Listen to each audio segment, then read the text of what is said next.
Good evening, folks, and thank you for coming along to this final charity stream for Great Ormond Street Hospital. For those new people in the room, I've been doing this the last couple of nights, raising money, as I say, for Great Ormond Street Hospital as part of their Oh My Gosh 2025 campaign. Long story short, the reason why I particularly care about this charity is that I was admitted to Great Ormond Street Hospital when I was 6 with kidney failure, and thanks to the hard work of everyone there, I am still alive today. So I will take any opportunity I can to raise some money for a very worthy charity. As I said, this is the last one of these streams. It is the last day of the campaign, and also it is the last part of Treasure Island, which is indeed what we're going to be doing tonight. We have been reading through Robert Louis Stevenson's classic pirate adventure novel, Treasure Island, the last few nights. And we have just one part left to go. So, barring technical issues or my 5-year-old waking up, and that's why we were delayed starting this, we should be able to finish that tonight without any issue. Anything else to say? Possibly. So we've been aiming to try and get £100 over the course of this campaign. Oh, we are nearly there. We are on 90 of £100, which is absolutely fantastic. I think overall, the Oh My Gosh campaign this year has raised about £7,000, which is absolutely fantastic, and that's all going towards actually building a new children's cancer ward at Great Ormond Street, so an absolutely worthy cause. So if we could get over the top of that tonight, that would be brilliant. If you would like to help in that regard, and I think honestly, if you are watching this live, you've probably been more than generous already, but I will put the link here in the chat if you would like to paste. Give me just a moment. It's also the QR code in the bottom right hand corner of the screen, so it would be amazing to get us to our total of £100 tonight. So if you have not donated yet and you have a bit of free cash, it would be amazing if you could do so. Just follow the link in chat or follow the QR code in the bottom right hand corner of the screen. Okie doke. Well, I'm going to take a quick swig of my drink, and then I think we're going to get started with this.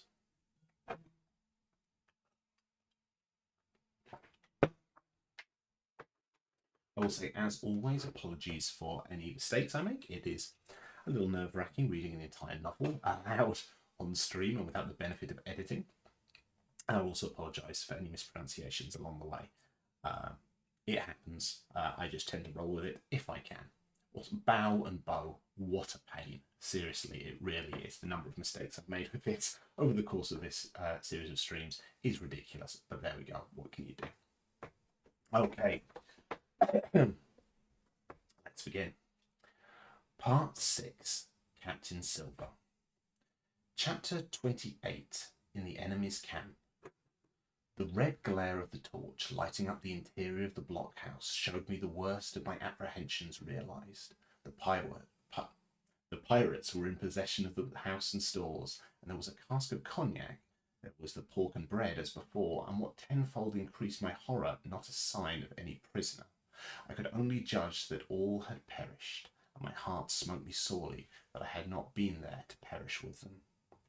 There were 6 of the buccaneers, all told. Not another man was left alive. 5 of them were on their feet, flushed and swollen, suddenly called out of the first sleep of drunkenness. The 6th had only risen upon his elbow. He was deadly pale, and the blood-stained bandage round his head told me he had been recently wounded, and still more recently dressed. I remembered the man who had been shot and had run back among the woods in the great attack, and doubted not that this was he.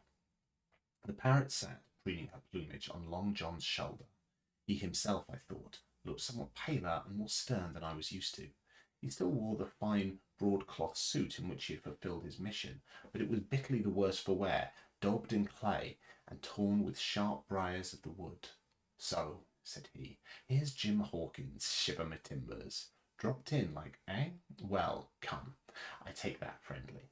And thereupon he sat down across the brandy cask and began to fill a pipe. "Give me a loan of the link, Dick," said he, and then, when he had a good light, "That'll do, lad," he added. "Stick the glim in the wood heap, and you, gentlemen, bring yourselves too. You needn't stand up for Mr. Hawkins. He'll excuse you, you may lay to that. And so, Jim," stopping the tobacco, Here you were, and quite a pleasant surprise for poor old John. I see you were smart when first I set my eyes on you, but this here gets away from me clean it do. To all this, as may be well supposed, I made no answer. They had set me with my back against the wall, and I stood there looking Silver in the face, pluckily enough, I hope, to all outward appearance, but with black despair in my heart. Silver took a whiff or two of his pipe with great composure, and then ran on again. Now you see, Jim, so be as you are here, says he, I'll give you a piece of my mind. I've always liked you. I have, for a lad of spirit and a picture of my own self when I was young and handsome. I always wanted to join and take your share and die a gentleman, and now, my cook, you've got to. Captain Smollett's a fine seaman, and as I'll own up to any day, but stiff on discipline. Duty is duty, says he, and right he is. Just you keep clear of the captain. The doctor himself is gone dead again, you ungrateful scamp, was what he said, and the short and the long of the whole story is about here. You can't go back to your own lot. They won't have you, and without you start a third ship's company all by yourself, which might be lonely, you'll have to join with Captain Silver. So far, so good. My friends then were still alive, and though I partly believed the truth of Silver's statement that the cabin party were incensed at me for my desertion, I was more relieved than distressed by what I heard. I don't say nothing as to your being in our hands, continued Silver, though there you are, and you may lay to it. I'm all for argument. I never seen good come out of threatening. If you like the service, well, you'll join, and if you don't, Jim, why, you're free to answer no. Free and welcome, shipmate.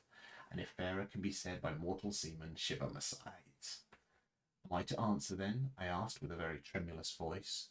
Through all this sneering talk, I was made to feel the threat of death was overhung me, and my cheeks burned and my heart beat painfully in my breast. Lads, said Silver, no one's oppressing of you. Take your bearings. None of us won't hurry you, mate. Time goes so pleasant in your company, you see. Well, says I, growing a bit bolder, if I'm to choose, I declare I have a right to know what's what, and why you're here, and where my friends are. What's what? Repeated one of the buccaneers in a deep growl. Ah, he'd be a lucky one as knowed that.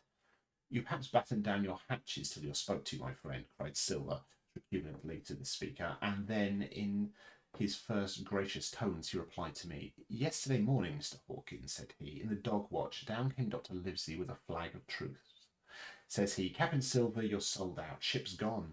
Well, maybe we'd be taking a glass and a song to help it round. I won't say no. Leastways, none of us had looked out. We looked out, and by thunder, the old ship was gone. Never seen a pack of fools look fishier, and if you lay to that, if I tells you you look the fishiest, well, said the doctor, let's bargain. We bargained, him and I, and here we are. Stores, brandy, blockhouse, the firewood. He was thoughtful enough to cut, and in a manner of speaking, the whole blessed boat from Cross Trees to Kelson. As for them, they've tramped. I don't know where they are. He drew again quietly at his pipe. Unless you should take it into that head of yours, he went on, that you were included in the treaty, here's the last word that was said. How many are you, says I. To leave? 4, says he. 4 and one of us wounded.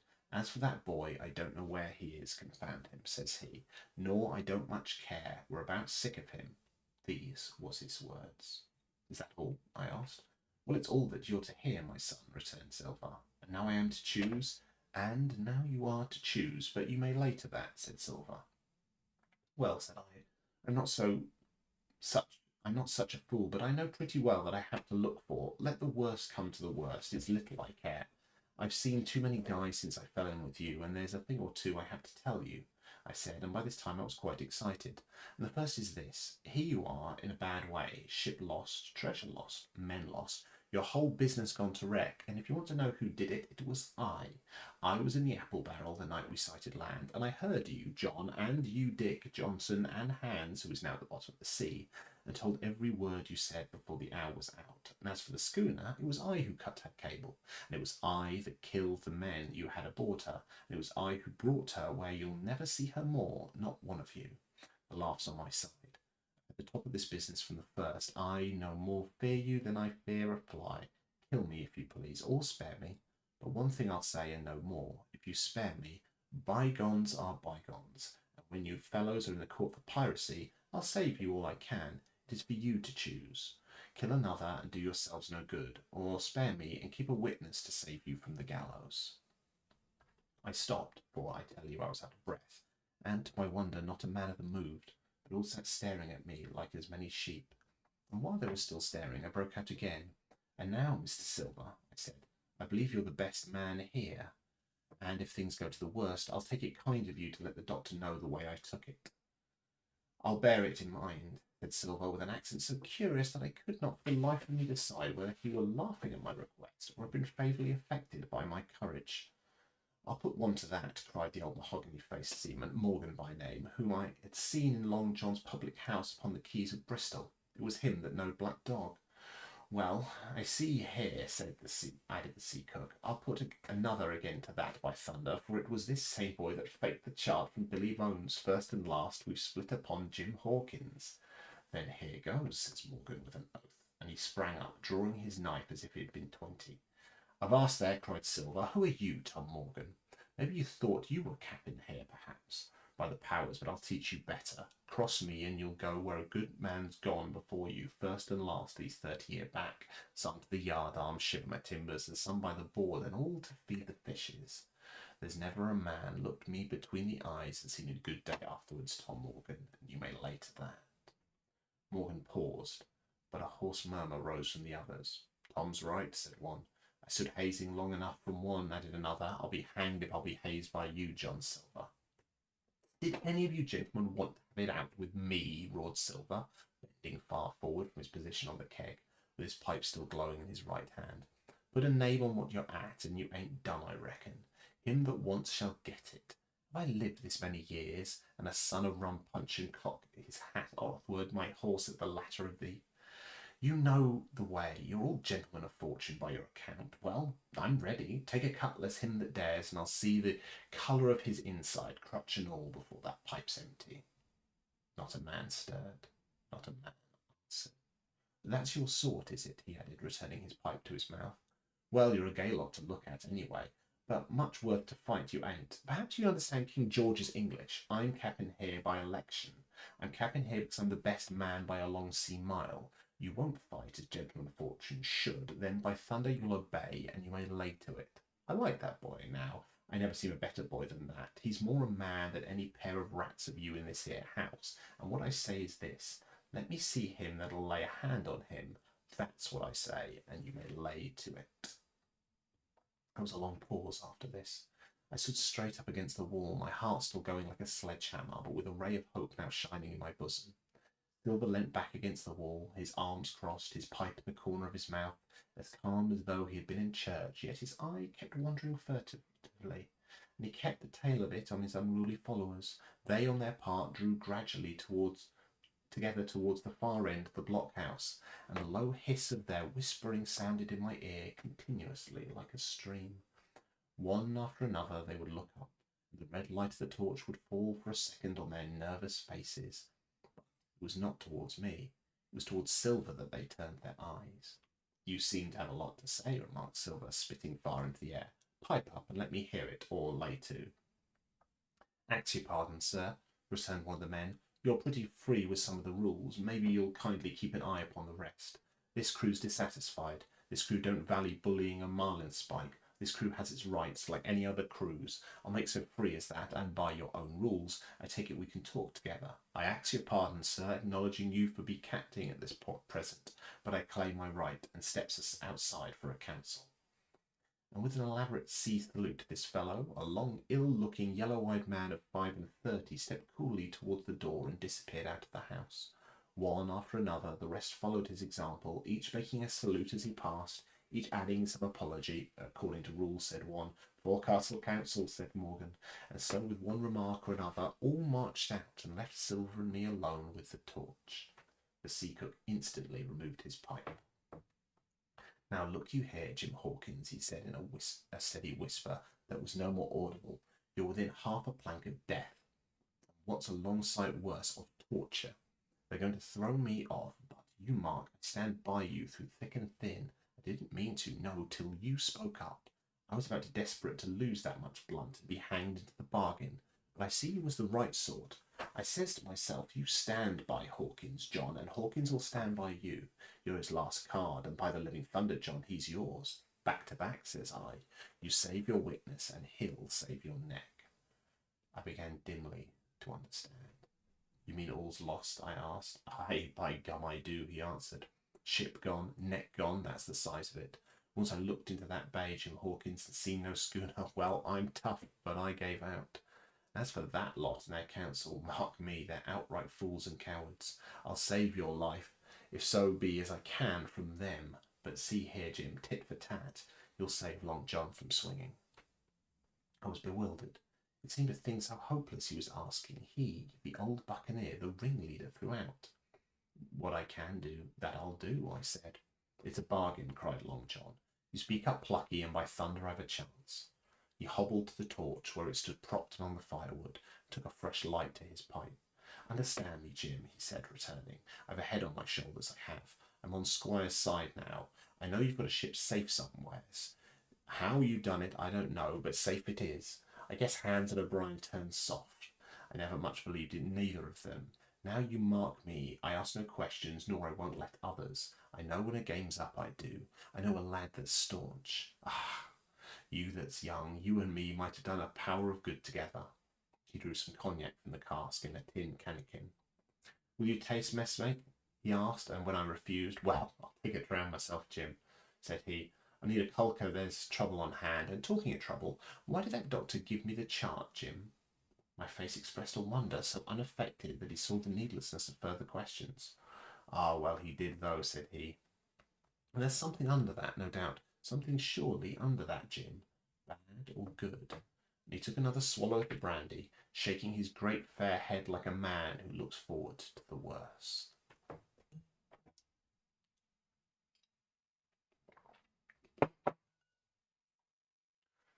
Chapter 29. The Black Spot Again. The council of buccaneers had lasted some time when one of them re-entered the house, and with a repetition of the same salute, which had in my eyes an ironical air, begged for a moment's loan of the torch. Silver briefly agreed, and this emissary retired again, leaving us together in the dark. There's a breeze coming, Jim, said Silver, who had by this time adopted quite a friendly and familiar tone. I turned to the loophole nearest me and looked out. The embers of the great fire had so far burnt themselves out, and now glowed so low and duskily that I understood why the conspirators desired a torch.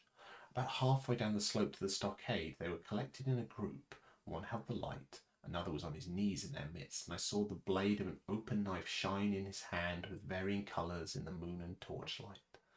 The rest were all somewhat stooped, as though watching the manoeuvres of this last.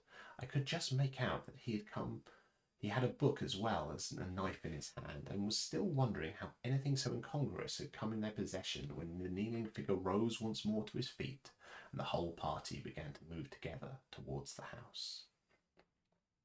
Here they come, said I, and I returned to my former position, for it seemed beneath my dignity that they should come to find me watching them. Well, let 'em come, lad, let 'em come, said Silver cheerily. I've still a shot in my locker. The door opened, and the 5 men, standing huddled together just inside, pushed one of their number forward. In any other circumstances, it would have been comical to see his slow advance, hesitating as he set down each foot, but holding his closed right hand in front of them. Step up, lad, cried Silver. I won't eat you. Hand it over, lover. I know the rules, I do. I won't hurt a deputation. Thus encouraged, the buccaneer stepped forth more briskly, having passed something to Silver from hand to hand, slipped yet more smartly back again to his companions. The secret looked at what had been given him. The black spot. I thought so, he observed. Where might you have got the paper? Why, hello, look here, now it is lucky. You've gone and cut this out of the Bible. What fools cut a Bible? Ah, there, said Morgan. There, what did I say? No good'll come to that, I said.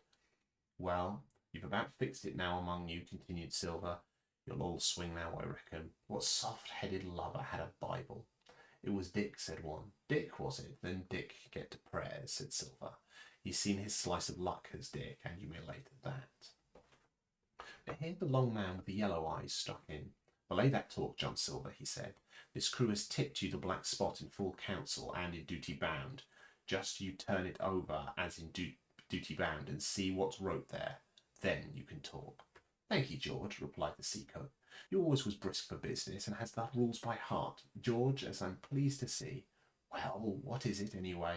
Ah, deposed, that's it, is it? Very pretty road, to be sure, like print, I swear. Your hand right, George? Why, you are getting quite a laden man in this here crew. You'll be cap'n next, I shouldn't wonder. Just oblige me with that torch again, will you? This pipe don't draw. Come now, said George, don't fool this crew no more. You're a funny man by your account, but you're over now, and you'll maybe step down off that barrel and help vote. I thought you said you knowed the rules, returned Silver contemptuously. Leastways, if you don't, I do. And I wait here, and I'm still your cap'n, mind, till you outs with your grievances, and I reply, in the meantime, your black spot ain't worth a biscuit. After that, we'll see. Oh, replied George, you don't be under no kind of apprehension. We're all square, we are. First, you made a hash of this cruise. You'll be a bold man to say no to that. Second, you let the enemy out of this here trap for nothing. Why did you want out? I don't know, but it's pretty plain they wanted it. Third, you wouldn't let us go at them upon the march. Oh, we see through you, John Silver. You want to play booty, and that's what's wrong with you. And then fourth, there's this here boy. Is that all? Asked Silver quietly. Enough too, retorted George. We'll all swing in sun dry for your bungling. Well now, look here, I'll answer these 4 points, one after another. I'll answer them. I made a hash of this cruise, did I? Well, no. You all know what I wanted. You all know if that had been done and we'd been aboard the Hispaniola this night as ever was, every man of us alive and fit and full of good plunder, and the treasure in our hold of her by thunder. Well, who crossed me? Who forced my hand and was the lawful captain? Who tipped me the black spot the day we landed and began this dance? Ah, it's a fine dance. I'm with you there, and looks mighty like a hornpipe in a rope's end at execution dock by London town, it does. But who done it? Why, it was Anderson and Hans and you, George Merry, and you're the last above board of that same meddling crew, and you have Davy Jones' insolence to up and stand for captain over me. You that set the lot of us. By the powers, but this top's the stiffest yarn to nothing. Silver paused, and I could see by the faces of George and his late comrades that these words had not been said in vain. That's for number one, cried the accused, wiping the sweat from his brow, where he had been talking with vehemence that shook the house. Why, I give you my word, I'm sick to speak to you. You've neither sense nor memory, and I leave it to fancy where your mother's was that let you come to sea. See, gentlemen of fortune, I reckon tailors is your trade. Go on, John, said Morgan. Speak up to the others. Ah, the others, returned John. They're a nice lot, aren't they? You say this cruise is bungled. Ah, by gum, if you could understand how bad it's bungled, you could see. We're that near the gibbet that my neck's stiff with thinking of it. You've seen 'em, maybe, hanging in chains, burns about 'em. Seamen pointing 'em out as they go down with the tide. Who's that? Says one. That? Why, that's John Silver. I know him well, says another. And you can hear the chains a jangle as you go about and reach for the other boy. Now, that's about where we are. Every mother's son of us, thanks to him and Hans and Anderson and other ruination fools of you. And if you want to know about number 4 and that boy, why, shiver my timbers, isn't he a hostage? Are we going to waste a hostage? No, not us. We might be our last chance, and I shouldn't wonder. Kill that boy? Not me, mates. Oh, and number 3. Ah, well, there's a deal to say to number 3. Maybe you don't count it nothing to have a real college doctor to see you every day. You, John, with your head broke, or you, George Merry, with the ague shakes upon you not 6 hours ago, and has the eyes the colour of lemon peel to this same moment on the clock. And maybe, perhaps, you didn't know that there was a consort coming either. And there is, and not so long till then, and we'll see who'll be glad to have a hostage when it comes to that. And as for number 2, then why I made a bargain. Well, you came crawling on your knees to me to make it. On your knees you came. You was that downhearted, and you'd have starved too if I hadn't, but that's a trifle. You look there, that's why. He cast down upon the floor a paper that I instantly recognised, none other than the chart on yellow paper with the 3 red crosses that I had found in the oilcloth at the bottom of the captain's chest. Why the doctor had given it to him was more than I could fancy.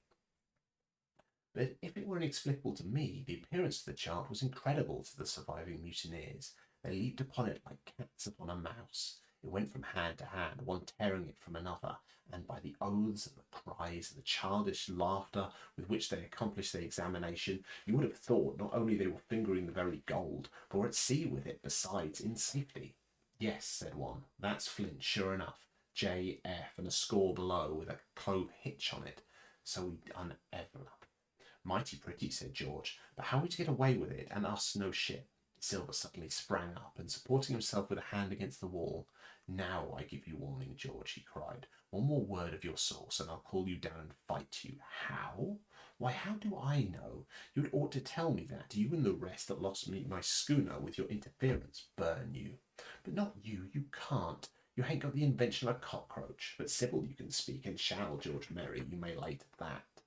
That's fair enough, said the old man Morgan. Fair, I reckon so, said the sea cook. You lost the ship, I found the treasure. Who's the better man at that? And now I resign, by thunder. Elect whom you please to be your captain now. I'm done with it. Silver, they cried. Barbecue forever. Barbecue for captain. So that's the tune, is it? Cried the cook. George, I reckon you have to wait another turn, friend. And lucky for you, as I'm not a revengeful man, but that was never my way. And now, shipmates, the black spot. Tain't much good now, is it? Dick's crossed his luck and spoiled his Bible, and that's about all. It'll do to kiss the book on still, won't it? Growled Dick, who was evidently uneasy at the curse he had brought upon himself. A Bible with a bit cut out, returned Silver derisively. Not it. It don't bind no more than a ballad book. Don't it, though? Cried Dick with a sort of joy. Well, I reckon that's worth having too. Here, Jim, here's a curiosity for you, said Silver. He tossed me the paper. It was around the size of a crown piece. One side was blank, for it had been the last leaf. The other contained a verse or two of Revelation, these words among the rest, which struck sharply home upon my mind. Without our dogs, our murderers. The printed side had been blackened with wood ash, which had already come off and soiled my fingers. On the blank side had been written with the same material the one word deposed. I had that curiosity beside me at this moment, but not a trace of writing now remains beyond a single scratch such a man might make with a thumbnail. That was the end of the night's business. Soon after, with a drink all round, we lay down to sleep, and outside of Silver's vengeance was to put George Merry up for sentinel and threaten him with death should he prove unfaithful. It was long ere I could close an eye, and heaven knows I had matter enough for thought in the man whom I had slain that afternoon. In my own most perilous position, and above all in the remarkable game that I saw Silver now engaged upon, keeping the mutineers together with one hand and grasping with the other after every means possible and impossible to make his peace and save his miserable life. He himself slept peacefully and snored aloud, yet my heart was sore for him, wicked as he was, to think on the dark perils that environed and the shameful gibbet that awaited him.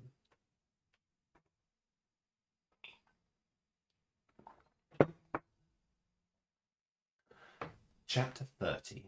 On Parole. I was wakened, indeed we were all wakened, for I could see even the sentinel shake himself together from where he had fallen against the doorpost, by a clear, hearty voice hailing us from the margin of wood. "Blockhouse ahoy!" it cried. "Here's the doctor." And the doctor it was, although I was glad to hear the sound, yet my gladness was not without an admixture.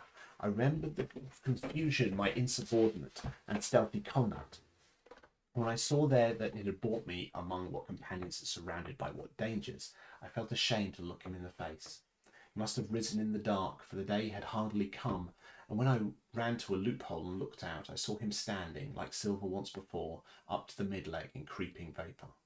"You, doctor, top of the morning to you, sir," cried Silver, broad awake and beaming with good nature in a moment. "Bright and early, to be sure, and it's the early bird, as the saying goes, that gets the rations. George, shake up your timbers, son, and help Dr. Livesey over the ship's side. All are doing well, your patience was, all well and merry." So he pattered on, standing on the hilltop with his crutch under his elbow, and one hand upon the side of the log-house, quite the old John in voice, manner, and expression. "We've quite a surprise for you too, sir," he continued. "We've a little stranger here, he, a new boarder and lodger servant, looking fit and taut as a fiddle. Stepped like a supercargo, he did, right alongside of John, stem to stem we was all night." Dr. Livesey was by this time across the stockade and pretty near the cook. I could hear the alteration in his voice as he said, "Not Jim." The very same Jim as ever was, said Silver. The doctor stopped outright, although he did not speak. It was some seconds before he seemed able to move on. Well, well, he said at last, duty first and pleasure afterwards, as you might have said yourself, Silver. Let us overhaul these patients of yours. A moment afterwards he had entered the black blockhouse, and with one grim nod to me proceeded with his work among the sick. He seemed under no apprehension, although he must have known that his life among these treacherous demons depended on a hair, and he rattled on his patients as if he were paying an ordinary professional visit in a quiet English family. His manner, I suppose, reacted on the men, for they behaved to him as if nothing had occurred, as if he were still ship's doctor and they still faithful hands before the mast. You're doing well, my friend, said the fellow with the bandaged head. And if ever any person had a close shave, it was you. Your head must be as hard as iron. Well, George, how goes it? You're a pretty colour, certainly, while your liver, man, is upside down. Did you take that medicine? Did you take that medicine, man? Aye, aye, sir, he took it, sure enough, returned Morgan. Because you see, since I am the mutineer's doctor, or prison doctor, as I prefer to call it, says Dr. Livesey in his pleasantest way, I make it a point of honour not to lose a man for King George, God bless him, and the gallows. The rogues looked at each other, but swallowed the home thrust in silence. Dick don't feel well, sir, said one. Don't he? Replied the doctor. Well, step up here, Dick. Let me see your tongue. No, I should be surprised if he did. The man's tongue is fit to frighten the French. Another fever. Ah, there, says Morgan. That comes of splitting Bibles. That comes, as you call it, of being arrant asses, retorted the doctor, and not having sense enough to know honest air from poison, and the dry land from a vile, pestiferous slough. I think it most profitable, though of course it's only an opinion, that you all have the deuce to pay before you get that malaria out of your systems. Camp in a bog, would you? Silver, I'm surprised at you. You're less of a fool than a many. Take you all around, but you don't appear to me with the rudiments of a notion of the rules of health.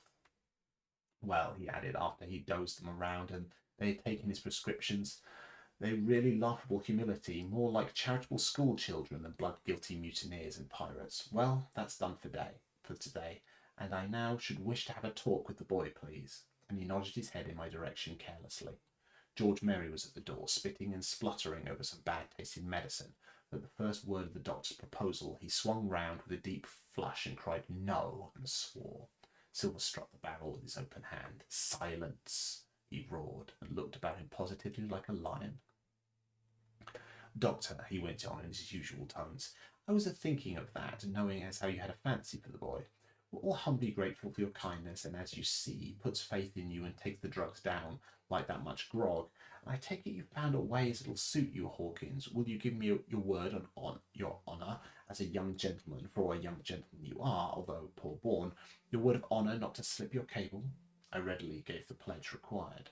Then, doctor, said Silver, you just step outside that stockade, and once you're there, I'll bring the boy down on the inside. I reckon you can yarn through the spars. Good day to you, sir, and all our duties to the squire and Captain Smollett. The explosion of disapproval, which nothing but Silver's black locks had restrained, broke out immediately the doctor had left the house. Silver was roundly accused of playing double, of trying to make a separate peace for himself, of sacrificing the interests of his accomplices and victims, and in one word, of the identical exact thing that he was doing. It seemed to me so obvious in this case that I could not imagine how he was to turn their anger. But he was twice the man the rest were, and the last night's victory had given him a huge preponderance in their minds. He called them all fools and dolts, and you can imagine, said it was necessary I should talk to the doctor, fluttered the chart in their faces, asked them if they could afford to break the treaty the very day they were bound to treasure hunting. No, by thunder, he cried, us must break the treaty when the time comes. Until then, I'll gammon the doctor, if I have to ile his boots with brandy. And then he bade them get the fire lit, and stalked out of his crutch with his hand on my shoulder, leaving them in disarray and silenced by his volatility rather than convinced. Slow, lad, slow, he said. They might round upon us in a twinkle of an eye if we seemed to hurry. Very deliberately, then, did we advance across the sand to where the doctor awaited us on the other side of the stockade, and as soon as we were within easy speaking distance, Silver stopped. You'll make a note of this here also, doctor, says he, and the boy'll tell you how I saved his life, and were deposed for it too, and you may lay to that, doctor, when a man steering as near to the wind as me, playing chuck farthing with the last breath in his body, like You wouldn't think it's too much, mayhap, to give him one good word? You'll please bear in mind it's not my life only now, it's that boy's into the bargain, and you'll speak me fair, doctor, and give me a bit of hope to go on for the sake of mercy. Silver was a changed man once he was out there, and had his back to his friends in the blockhouse. His cheeks seemed to have fallen in, his voice trembled. Never was a soul more dead in earnest. Why, John, you're not afraid? Asked Dr. Livesey. Doctor, I'm no coward. No, not I. Not so much. He snapped his fingers. If I was, I wouldn't say it, but I'll own up fairly. I've the shakes upon me for the gallows. You're a good man and true. I never seen a better man. And you'll not forget what I've done good. Not any more than you'll forget the bad, I know. And I step aside, see here, and I leave you and Jim alone. And you'll put that down for me too, for it's a long stretch, is that. So saying, he stepped back a little way. He was out of earshot. Then sat down upon a tree stump and began to whistle, spinning round now and again upon his seat, so as to command a sight, sometimes of me and the doctor, and sometimes of his unruly ruffians as they went to and fro in the sand between the fire, which they were busy rekindling, and the house from which they brought forth pork and bread to make the breakfast. So, Jim, said the doctor sadly, here you are, and as you have brewed, so shall you drink, my boy. Heaven knows I cannot find it in my heart to blame you, but this much I will say, be it kind or unkind. When Captain Smollett was well, you dared not have gone off, and when he was ill and couldn't help it, by George, it was downright cowardly. I will own that I here began to weep. Doctor, I said, you might spare me. I have blamed myself enough. My life's forfeit anyway. I should have been dead by now if Silver hadn't stood for me. And, doctor, believe this, I can die. I dare say I deserve it, but what I fear is torture. If they come to torture me, Jim, the doctor interrupted, and his voice was quite changed. Jim, I can't have this. Whip over and we'll run for it. Doctor, said I pass my word. I know, he cried. We can't help it, Jim, now. I'll take it on my shoulders, holus bolus, blame and shame, my boy, but stay here, I cannot let you. Jump! One jump and you're out, and we'll run for it like antelopes. No, I replied. You know right well you wouldn't do the thing yourself, neither you nor squire nor captain, and no more will I. Silver trusted me, I passed my word, and back I go. But, doctor, you did not let me finish. If they come to torture me, I might let slip a word of where the ship is, for I got the ship, part by luck and part by risking, and she lies in North Inlet on the southern beach, and just below high water. At half tide she must be high and dry. The ship! Exclaimed the doctor. Rapidly I described to him my adventures, and he heard me out in silence. There is a kind of fate in this, he observed when I had gone. Every ship, every step, it's you that saves our lives. And do you suppose by any chance that we're going to let you lose yours? That would be a poor return, my boy. You found out the plot, you found Ben Gunn, the best deed you ever did or will do, though you live to 90. Oh, and by Jupiter, and talking of Ben Gunn, why, this is the mischief in person, Silver, he cried. Silver, I'll give you a piece of advice, he continued as the cook drew near again. Don't you be in any great hurry after that treasure. Why, sir, I do my possible, which that ain't, said Silver. I can only asking your pardon, save my life and the boys by seeking for that treasure, and you may lay to that. Well, Silver, replied the doctor, if that is so, I'll go one step further. Look out for squalls when you find it. Sir, said Silver, as between man and man, there's too much and too little. What you're after, why you left the blockhouse, why you given me that chart, I don't know now, do I? And yet I'd done your bidding with my eyes shut and never a word of hope. But no, this here's too much. If you won't tell me what you mean to play out, just say so and I'll leave the helm. No, said the doctor musingly. I've no right to say more. It's not my secret, you see, Silver, or I give you my word I'd tell you it. But I'll go so far as you as I dare go, and step beyond, for I'll have my wig sorted by the captain, or I'm mistaken. And first I'll give you a bit of hope. Silver, if we both get alive out of this wolf trap, I'll do my best to save you, short of perjury. Silver's face was radiant. You couldn't say more, I'm sure, sir, not if you was my mother, he cried. Well, that's my first concession, added the doctor. My second is a piece of advice. Keep the boy close beside you, and when you need help, hello, I'm off to seek it for you, and that itself will show you if I speak at random. Goodbye, Jim. Dr. Livesey shook hands with me through the stockade, nodded to Silver, and set off at a brisk pace into the wood.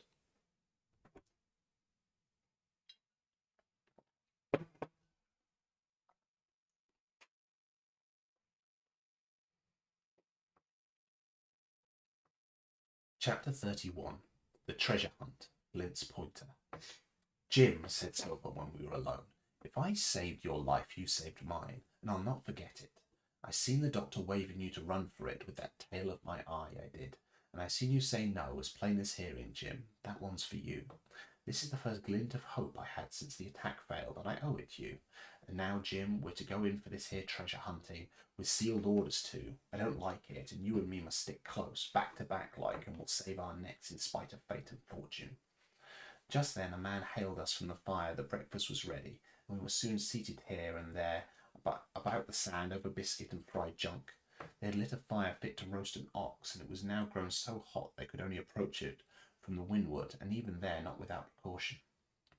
In the same wasteful spirit they had cooked, I suppose, 3 times more than we could eat, and one of them, with an empty laugh, threw what was left into the fire, which blazed and roared again over the unusual fuel.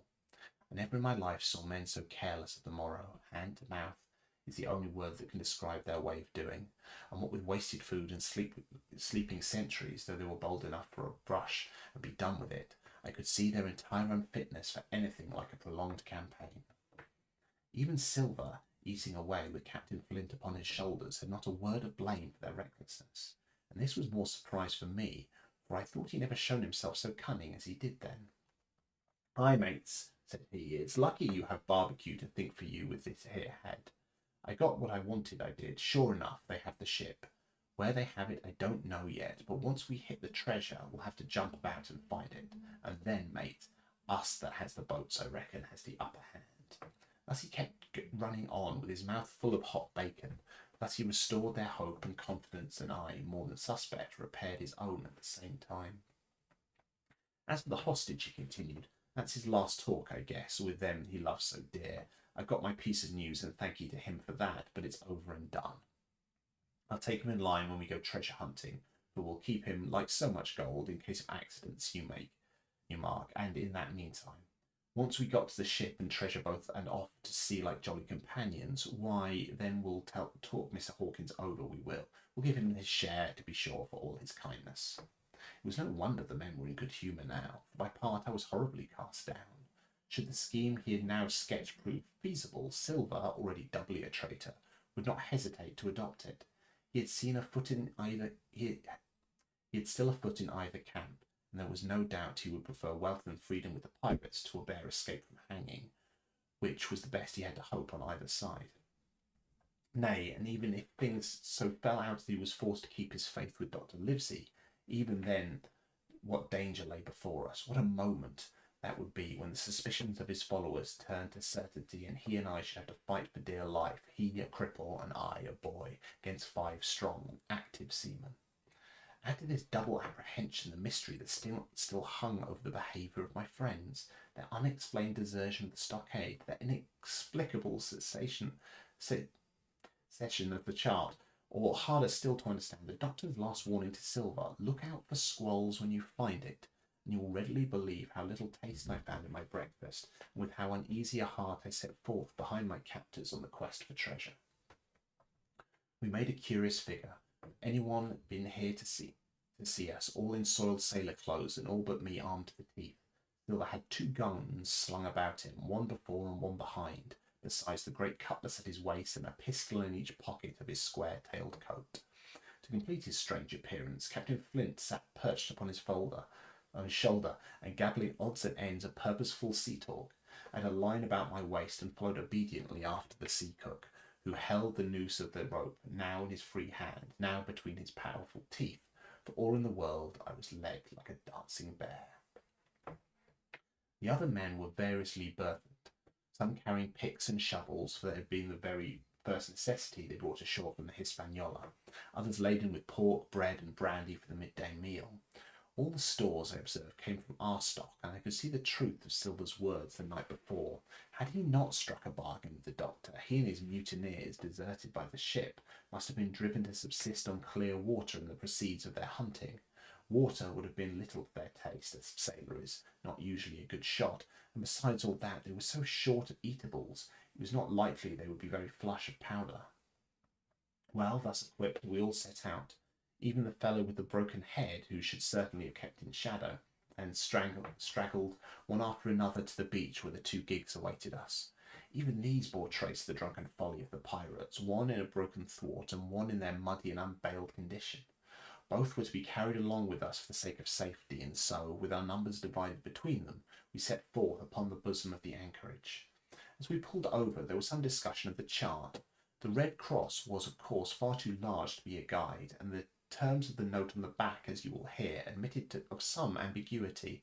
They ran, the reader may remember, thus: Tall tree, spyglass shoulder, bearing a point to the north of north-northeast, Skeleton Island east-southeast, and by east 10 feet. A tall tree was thus the principal mark. Now, right before us, the anchorage was bounded by a plateau from 200 or 300 feet high, adjourning on the north, sloping southern shoulder of the spyglass, and rising again towards the south into the rough, cliffy eminence called the Mizzenmast Hill. The top of the plateau was dotted thickly with pine trees of varying heights. Every here and there one of a different species rose 40 or 50 feet clear above its neighbours, and which of these was the particular tall tree of Captain Flint could only be decided on the spot and by the readings of the compass. And yet, although that was the case, every man on board the boats had picked a favourite of his own ere we were halfway over. Long John alone shrugged his shoulders, and bidding them wait till they were there. We pulled easily by Silver's directions, not to weary the hands prematurely, and after quite a long passage landed at the mouth of the second river, which runs down a woody cleft of the spyglass.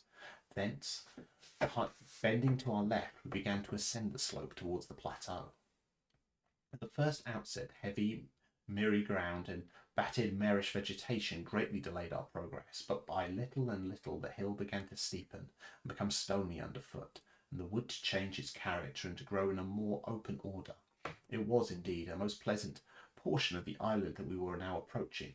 A heavy scented broom and many flowering shrubs had almost taken the place of the grass. Thickets of green nutmeg trees were dotted here and there with red columns in the broad shadow of the pines, and the first mingled their spice with the aroma of the others. The air, besides, was fresh and stirring, and this, under the sheer sunbeams, was a wonderful refreshment to our senses. The party spread itself abroad in a fan shape, shouting and leaping to and fro. About the centre and a good way behind the rest, Silver and I followed, I tethered by my rope, he ploughing with deep pants among the sliding gravel. From time to time, indeed, I had to lend him a hand, or he must have missed his footing and fallen backward down the hill. We thus proceeded for about half a mile, and were approaching the brow of the plateau when the man upon the farthest left began to cry aloud as if in terror. Shout after shout came from him, and the others began to run in his direction. "You can't have found the treasure," said old Morgan, hurrying past us from the right, "for that's a cleaner top." Indeed, as we found when we also reached the spot, it was something very different. At the foot of a pretty big pine involved in a green creeper, which had been partly lifted some of the smaller bones, a human skeleton lay, with a few shreds of clothing, on the ground. I believe a chill struck from a moment to every heart. "He was a seaman," said George Merry, who, bolder than the rest, had got up close and was examining the rags of clothing. "Leastways, this is good sea cloth." "Aye, aye," said Silver, "like enough. You wouldn't look to find a bishop here, I reckon. But what sort of a way is that for bones to lie? Tainted nature." Indeed, on a second glance, it seemed impossible to fancy that the body was in a natural position. But for some disarray, the work perhaps of the birds that had fed upon him, or the slow-growing creeper that had gradually enveloped his remains, the man lay perfectly straight, his feet pointing in one direction, his hands, raised above his head like a diver's, pointing directly in the opposite. "I've taken a notion into my old numbskull," observed Silver. "Here's the compass. There's the tip-top point of Skeleton Island sticking out like a tooth. Just take a bearing, will you, along the line of them bones." It was done. The body pointed straight in the direction of the island, and the compass read duly east-south-east and by east. "I thought so," cried the cook. "This here is a pointer. Right up there is our line from the Pole Star and the Jolly Dollars, and by thunder, if it don't make me cold inside to think of Flint, this is one of his jokes, and no mistake. Him and these six was alone here. He killed 'em, every man, and this one he hauled here and laid down by compass, shiver my timbers. They're long bones, and the hair's been yellow. Aye, That would be Allardyce. You mind Allardyce, John Morgan? Aye, returned Morgan. I mind him. He owed me money, he did, and took my knife ashore with him. Speaking of knives, said another, why don't we find his lying around? Flint wasn't the man to pick a seaman's pocket, and the birds, I guess, would leave it be. By the powers, and that's true, cried Silver. There ain't a thing left here, said Mary, still feeling among the bones. Not a copper doit nor a baccy box. It don't look natural to me. No, by gum, it don't, agreed Silver. Not natural, nor not nice, says you. Great guns, messmates, but if Flint was living, he would be a hot spot for you and me. 6 they were, and 6 are we, and bones is what they are now. I saw him dead with these here deadlights, said Morgan. Billy took me in. There he laid with penny pieces on his eyes. Dead, aye, sure enough he's dead and gone below, said the fellow with the bandage. But if ever spirit walked, it would be Flint's. Dear heart, but he died bad, did Flint. Aye, that he did, observed another. Now he raged, and now he hollered for the rum, and how he sang. 15 men were his only songmates, and I tell you true, never rightly liked to hear it since. It was main hot, and the windy was open. I hear that old song coming out as clear and clear, and the death hall on the man already. Come, said Sir. Stow this talk. He's dead, and he don't walk. That I know. Leastways, he won't walk by day, and you may lay to that. Care killed the cat. Fetch a head for the doubloons. We started, certainly, but in spite of the hot sun and the staring daylight, the pirates no longer ran separate and shouting through the woods, but kept side by side and spoke with bated breath. The terror of the dead buccaneer had fallen on their spirits.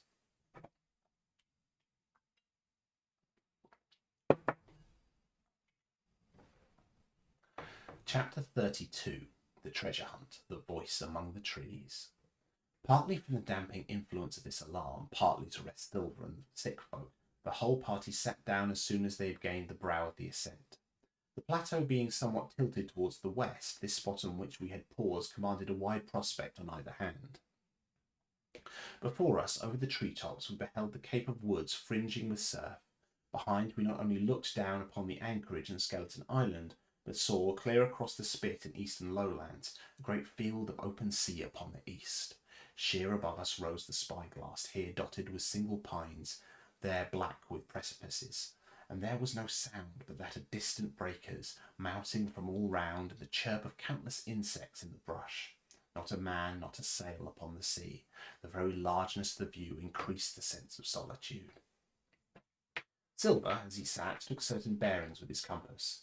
There are 3 tall trees, said he, about to the right line from Skeleton Island. Spyglass Shoulder, I take it, means the lower point there. It's child's play to find the stuff now. I've half a mind to dine first.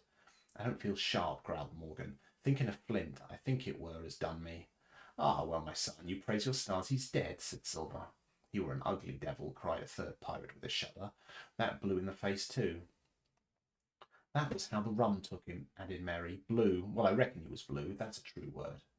Ever since they found the skeleton and got upon the train of thought, they had spoken lower and lower, and they had almost got to whispering by now, so that the sound of their talk hardly interrupted the silence of the wood.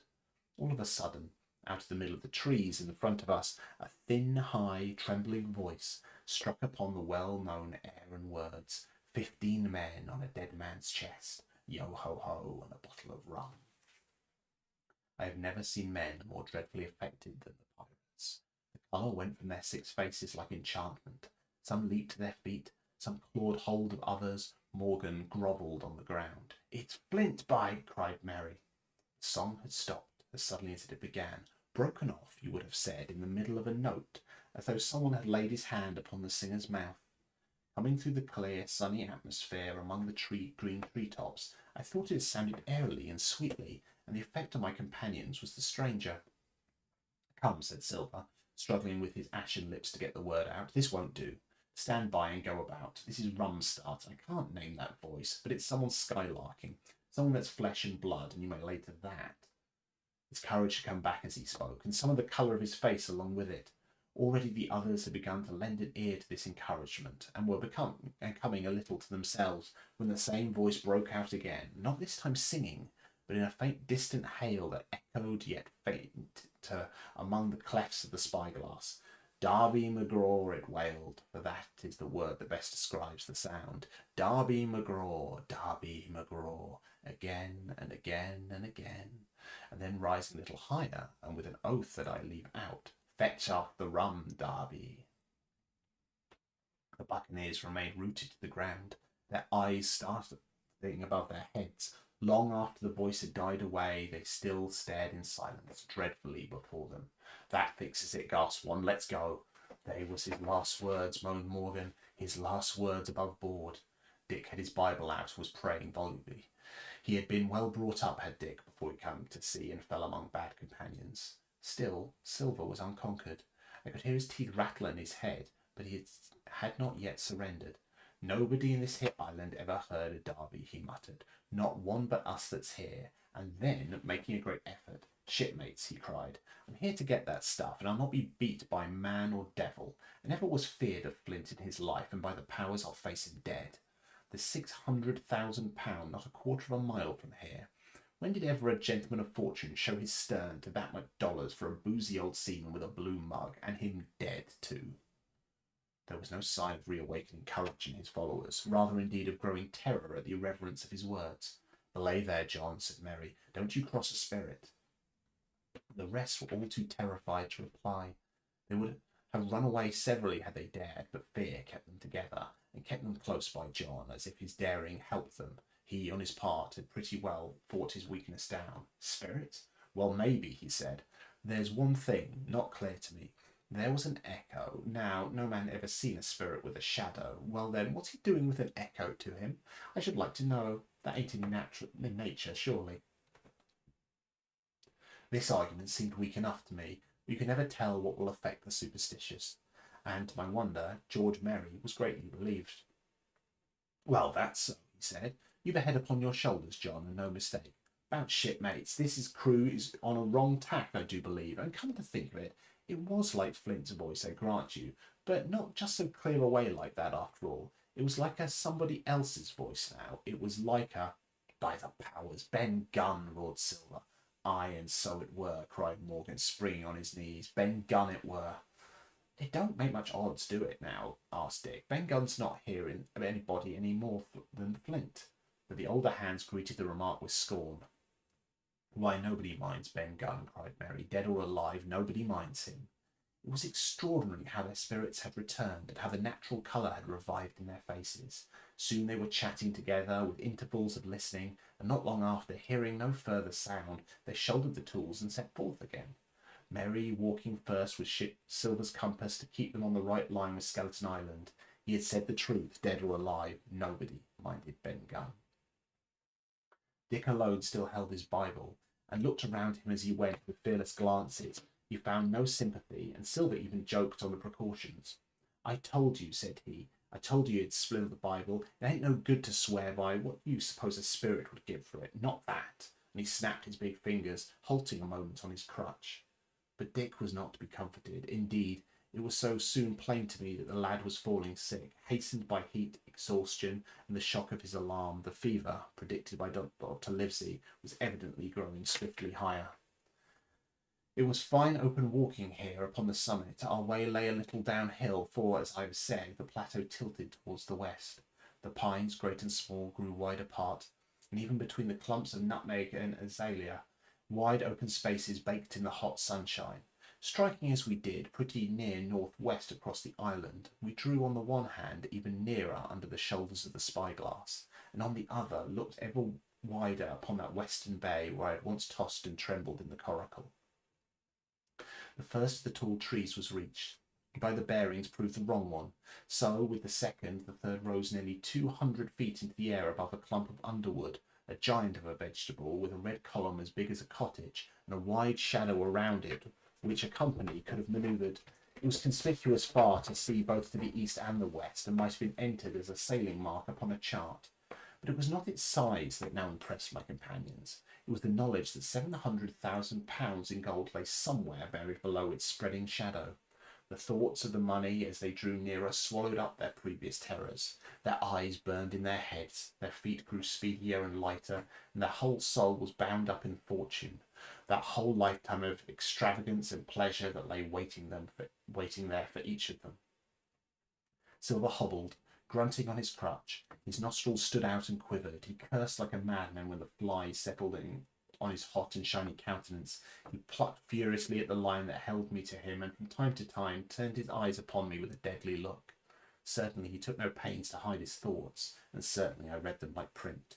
In the immediate nearness of the gold, all else had been forgotten. His promise and the doctor's warning were both things of the past. I could not doubt that he hoped to seize upon the treasure, find and board the Hispaniola under cover of night, cut every honest throat about that island, and sail away as he had first intended, laden with crimes and riches. Shaken as I was with these alarms, it was hard for me to keep up with the rapid pace of the treasure hunters. Now and again I stumbled, and it was then that Silver plucked so roughly at the rope that it launched at me his murderous glances. Dick, who had dropped behind us, was now brought up the rear, was babbling to himself both prayers and curses as his fever kept rising. This also added to my wretchedness, and to crown all, I was haunted by the thought of the tragedy that had once been acted on that plateau, when that ungodly buccaneer with the blue face, who had died at Savannah, singing and shouting for drink, had there, with his own hand, cut down his 6 accomplices. This grove that was now so peaceful must have rung with cries, I thought, and even with the thought I could believe I heard it ringing still. We were now in the margin of the thicket. "Huzzah, mates, all together!" shouted Merry, and the foremost broke into a run. And suddenly, not 10 yards further, we beheld them stop. A low cry arose. Silver doubled his pace, digging away with the foot of his crutch like one possessed, and next moment he and I had come to a dead halt. Before us was a great excavation, not very recent, for the sides had fallen in and grass had sprouted on the bottom. In this there was a shaft of a pit broken in two, and the boards of several packing cases strewn around. On one of the boards I saw, branded with a hot iron, the name Walrus, the name of Flint's ship. All was clear to probation. The cash had been found and rifled. The £700,000 were gone.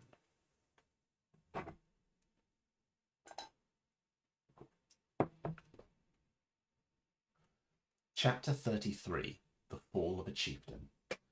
There never had been such an overturn in this world. Each of these 6 men was as though they had been struck, but with Silver the blow passed almost instantly. Every thought of his soul had been set full stretch, like a racer on that money. Well, he was brought up in a single second, dead, and he kept his head, found his temper, and changed his plan before the others had time to realise the disappointment. "Jim," he whispered, "take that and stand by for trouble," and he passed me a double-barrelled pistol. At the same time he began quietly moving northward, and in a few steps had put the hollow between us 2 and the other 5. Then he looked at me and nodded, as much as to say, "Here is a narrow corner," as indeed I thought it was.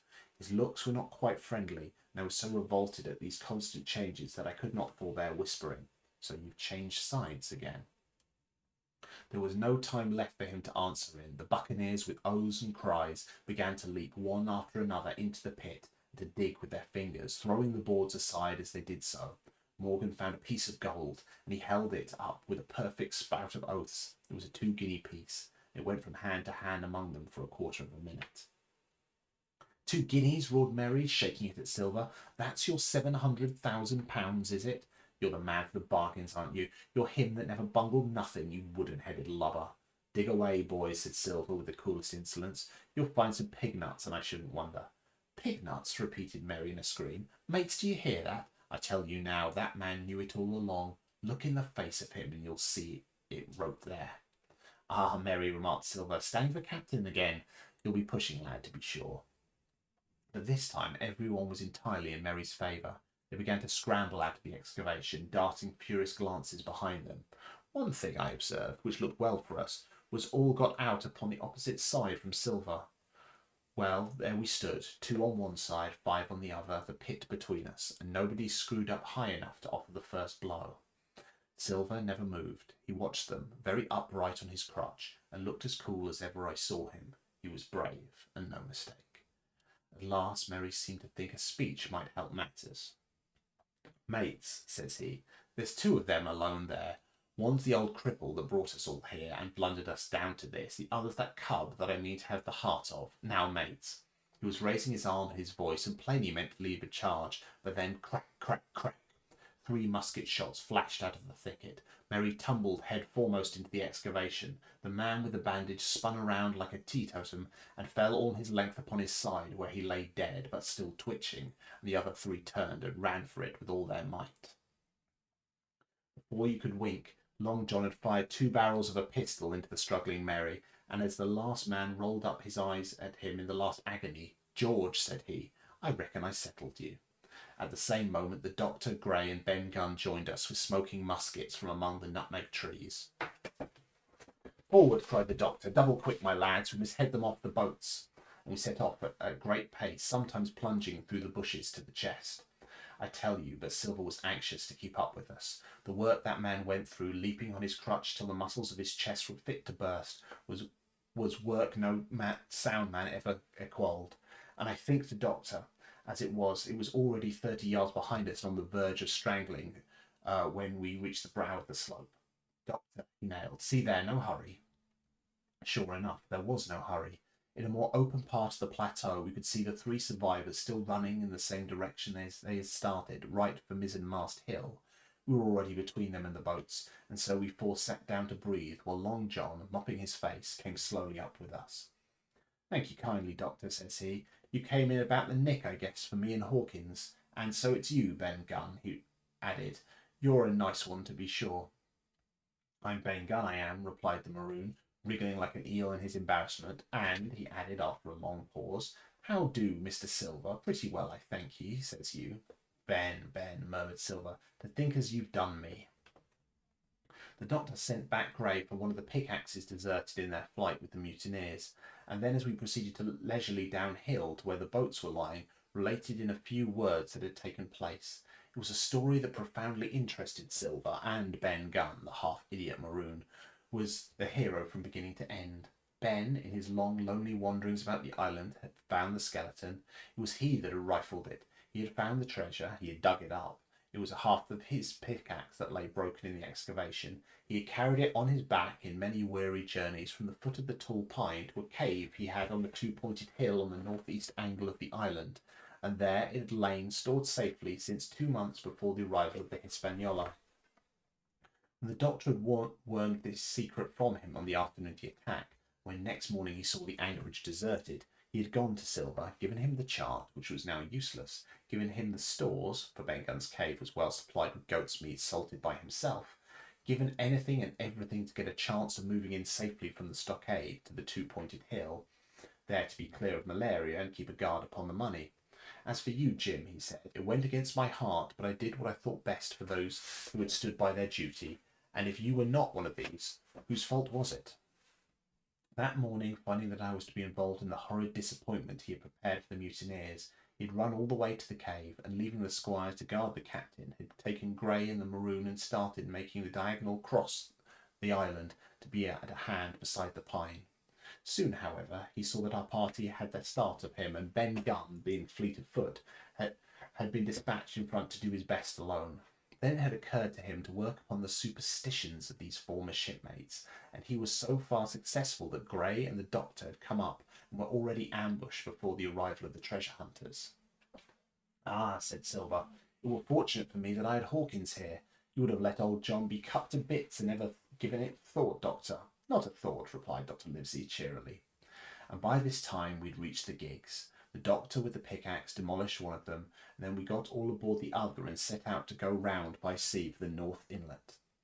This was a run of 8 or 9 miles. Silver, though he was almost killed already with fatigue, was set to an oar like the rest of us, and we were soon skimming swiftly about the smooth sea.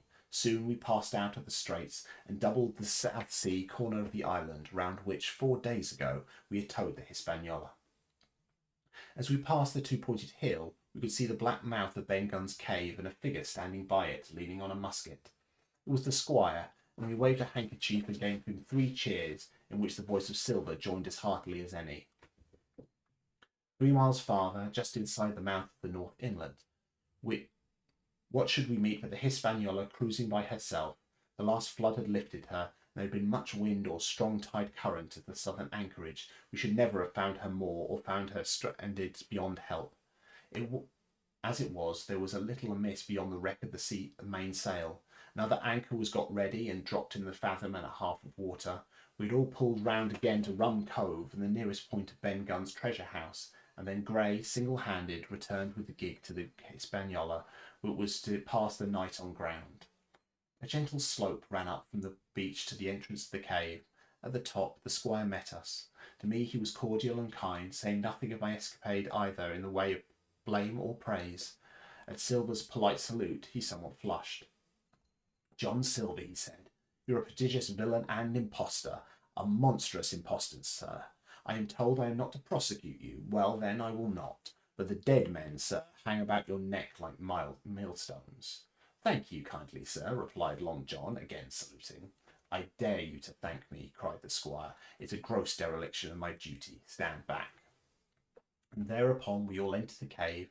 It was a large airy place with a little spring and a pool of clear water overhung with ferns. The floor was sand. Before a big fire lay Captain Smollett, and in a far corner, only duskily flickering over by the blaze, I beheld great heaps of coin and quadrilaterals built of bars of gold.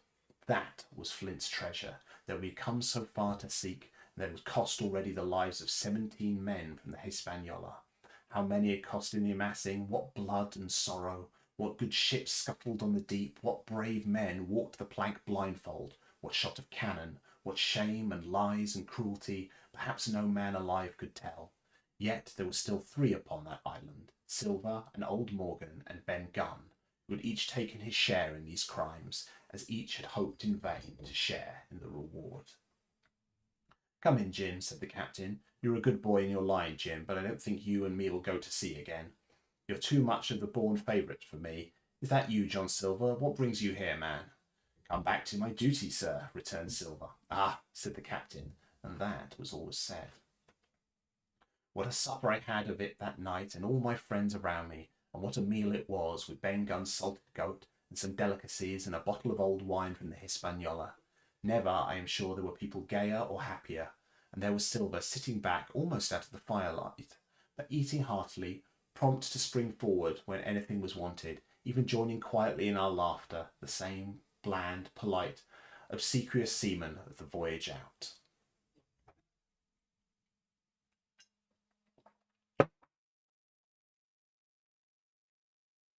Chapter 34, and last.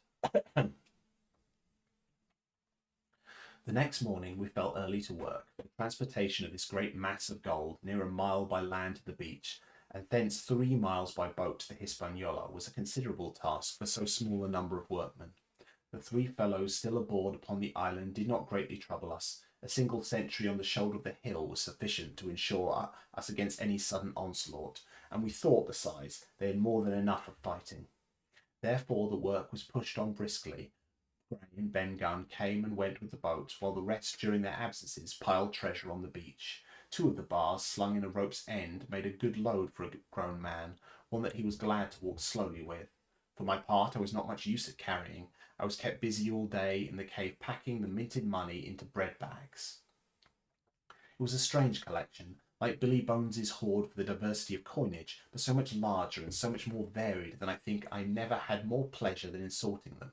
English, French, Spanish, Portuguese, Georges and Louises, doubloons and double guineas and moidores and sequins, and the pictures of all the kings of Europe of the last 100 years, strange oriental pieces stacked with what looked like wisps of string or bits of spider's web, round pieces and square pieces, and pieces bored through the middle as if to wear them around your neck. Nearly every variety of money in the world must, I think, have found a place in that collection, and for number I am sure they were like autumn leaves, so that my back ached with swooping when my fingers were sorting them out.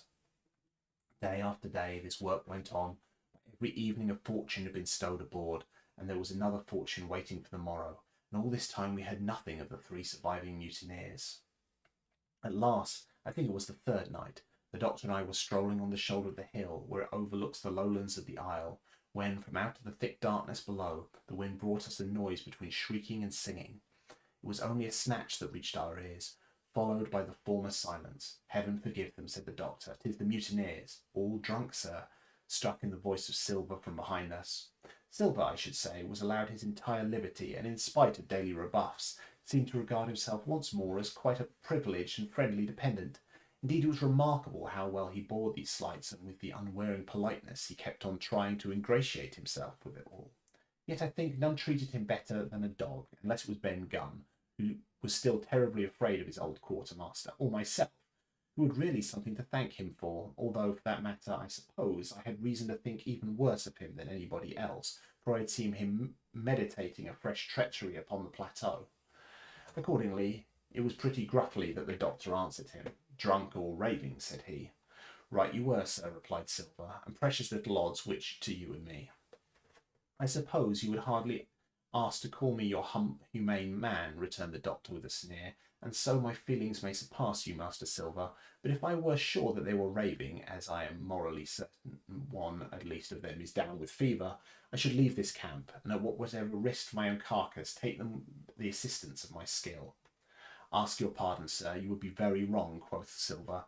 "You would lose your precious life, and you may lay to that. I'm on your side now, hand and glove, and I shouldn't wish for you to see the party weakened, let alone you yourself, seeing as I know what I owes you.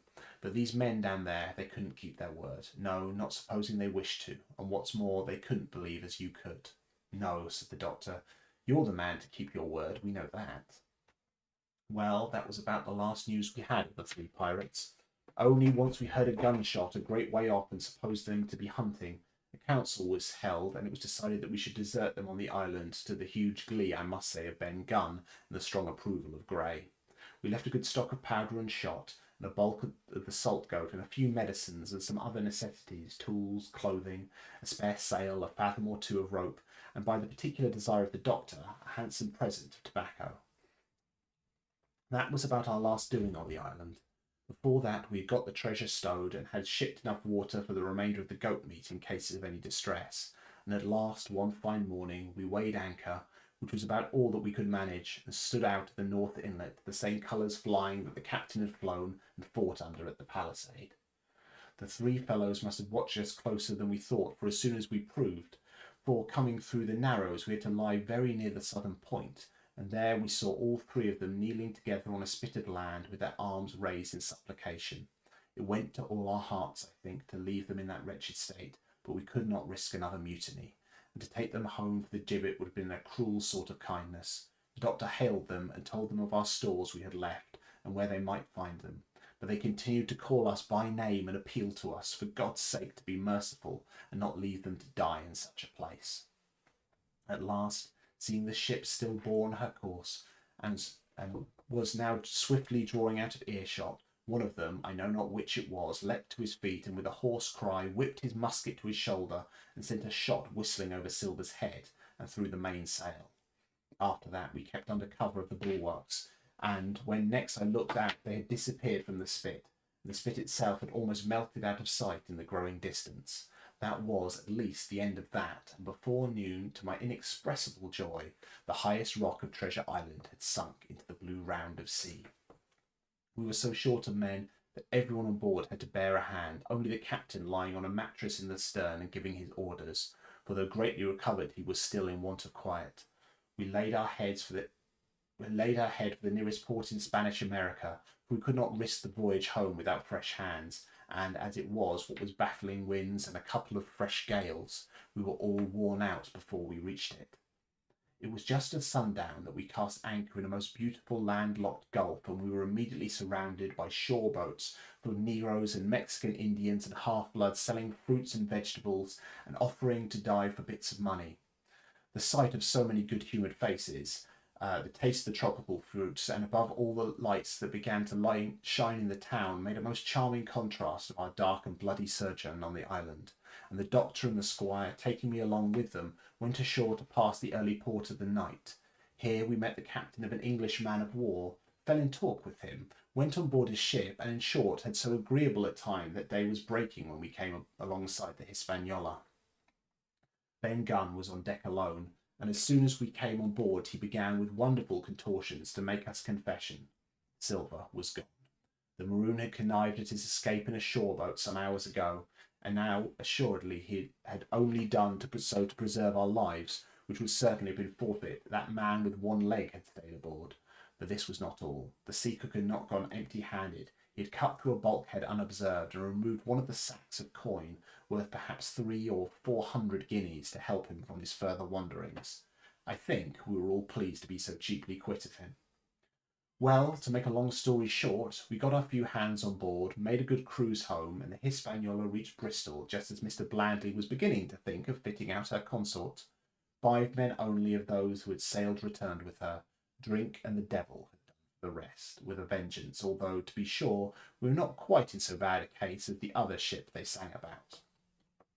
With 1 man of her crew alive, what put to sea with 75? All of us had an ample share of the treasure, and used it wisely or foolishly according to our natures. Captain Smollett is now retired from the sea. Gray not only saved his money, but being suddenly smit with a desire to rise, also studied his profession, and is now mate and part owner of a fine full-rigged ship, married besides and the father of a family. And as for Ben Gunn, he got £1,000, which he spent or lost in 3 weeks, or to be exact, in 19 days, for he was back begging on the 20th. He was given a lodge to keep, exactly as he had feared upon the island, and he still lives, a great favourite, though something of a butt, with the country boys, and a notable singer in church on Sundays and saints' days. Of Silver we have heard no more. That formidable seafaring man with 1 leg has at last gone clean out of my life, but I dare say he has met his old wife, and perhaps still lives in comfort with her and Captain Flint. It is to be hoped so, I suppose, for his chances of comfort in another world are very small. The bar, silver, and the arms still lie, for all that I know, where Flint buried them, and certainly they shall lie there for me. Oxen and wain ropes would not bring me back again to that accursed island, and the worst dreams that ever I have are when I hear the surf booming above the coasts, or start upright in bed with the sharp voice of Captain Flint still ringing in my ears. Pieces of 8. Pieces of 8. And that's it. That is the end of Treasure Island. Thank you so much for joining me and listening into this over the last couple of nights. I hope you've enjoyed it. I apologise again for any mistakes I've made along the way. It is a little nerve-wracking reading a full novel cover to cover, admittedly over 4 nights, but still an awful lot of reading and without the benefit of pre-recording and editing. But I hope you enjoyed it. Thank you once again, and thank you. I will thank you again, specifically at the end, Papaya Pariah, for taking us over our total at the end there. We hit our target of £100. Specifically, we are at £110. I'll leave the campaign open for a couple of days if anyone else would like to contribute. So please share links to the VODs. Please share links to the Tiltify page.